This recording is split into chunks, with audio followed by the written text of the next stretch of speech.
Thank you for joining in to my radio 580 AM. We have Officer Lance Parker with us. He is one of the investigating officer into the ongoing arson and extortion situation in the community. Welcome, sir. Thank Good you. morning. Thank you. So, what you can give us the latest on this very complex investigation?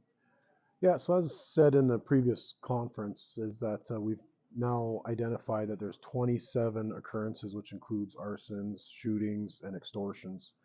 And we've had a couple in the last few days, which will actually, once we confirm it's related, we'll bump our numbers up to 29. It's happening in the Edmonton region. When I say Edmonton region, it's happening in the new building areas in Edmonton Yes. and within the communities outside Edmonton.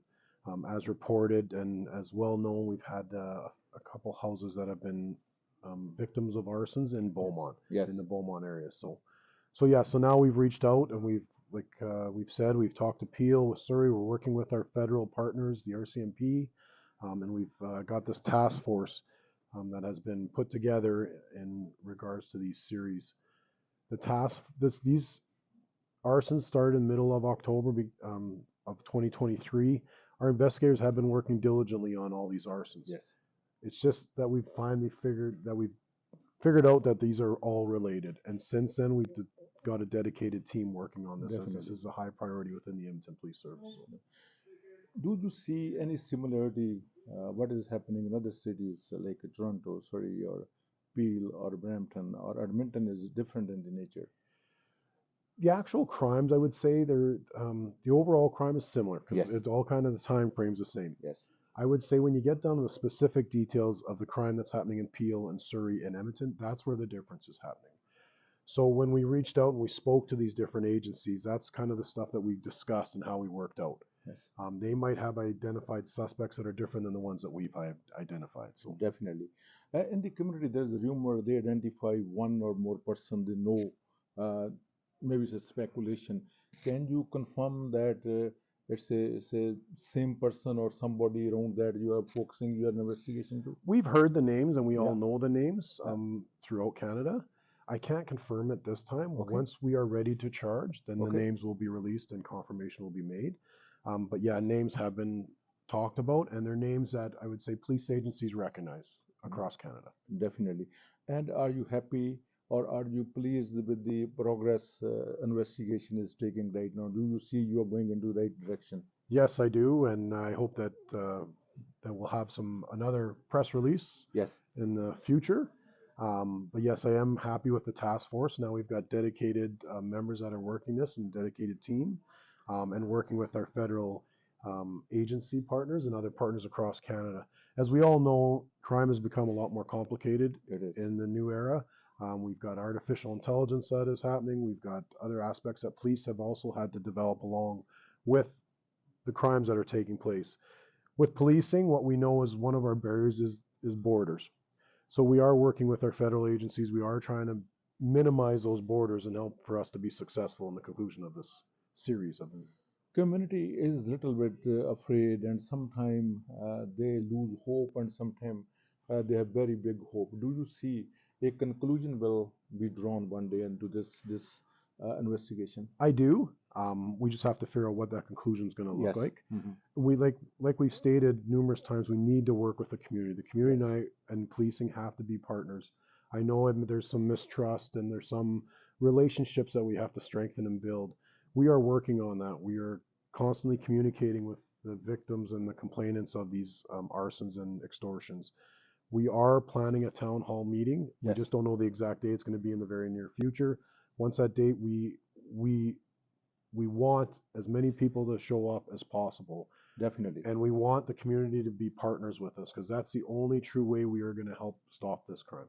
I have done a talk show. I asked that question. Are you ready to join in? Are you ready to speak up? Or are you ready to go and participate in the town hall meeting? And people spoke very favorable into this, and they're waiting for this. And only reluctance they have. Nobody want to come forward to lead the town hall meeting. If police is leading, Edmonton Police is leading that you know, for the town hall meeting.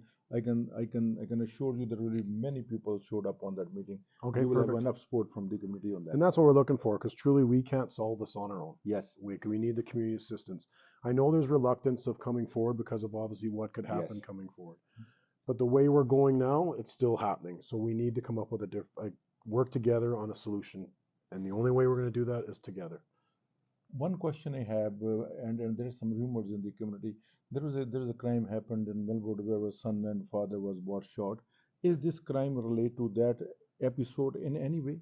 At this point, I can't say it is. Yes, the timing was Yes.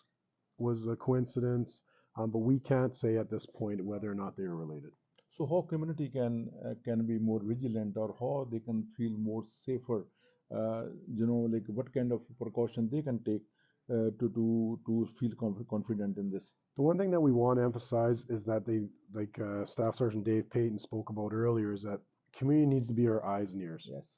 So we need the community not to see something or hear something and think it's not worth them to call police because of maybe a broken relationship. We need them to call us. As small as what you think the detail is, we need to call us. Yes. We have a dedicated team that will investigate every single lead that we get. So we need the community to be the eyes and ears in their community. Definitely. And that's truly what we need. I'm going to ask you one question. There is a gap between the investigation, what people used to see in India and what police system works in Canada. Yeah. Sometimes they think we report to the police and they're going to come back and say, oh, we concluded this and we have pursue that lead you have given us and this is the outcome. Here you don't do that. You keep No. that way. So people sometimes think you are not doing enough. Yeah. They think we have given you the leads, but you don't hear back anything. Yeah. So can you elaborate on that? What the procedure you are taking and how things work here? Yeah, it's just because of the police techniques we use and the strategy. So we try to keep those to ourselves until it's concluded. Because what happens if we release information too soon, it could stop our investigation and actually take us longer to solve this. Yes. So we try to keep our police techniques to ourselves until we are ready to charge and arrest. Once we are ready to do that, then we can release as much information as possible. But I get it. Police, we try to keep our cards close because we don't want to show them until we're ready to actually make the arrest. So. Definitely. And one other concern community have, people are very upset with the bail system we have in Canada. And when they see already those people are out, on the bail and people are concerned. Are you keeping or any agencies keeping eye on them, on the activities? Yes, I can tell you that our Chiefs Committee, specifically our chief, is keeping a very close eye and is in conversation regarding our bail system. Yeah. Again, policing has no control over that bailing system. Yes, 100%. We provide the best package to the court systems and we present it to the court systems and then it's out of our hands, just like it is with the community. Definitely. So any message you have for the community in the end, sir? Just trust us. We need to work together. We Yes. need to build a relationship. If it is fractured, we need to fix that. Yes. And I think we're on the way of doing that. And then with this town hall meeting, hopefully we'll be able to gain a little bit further trust with the community. But we need to work together. Thank you, officer. Thank you very much for your Thank you. time. Thank you.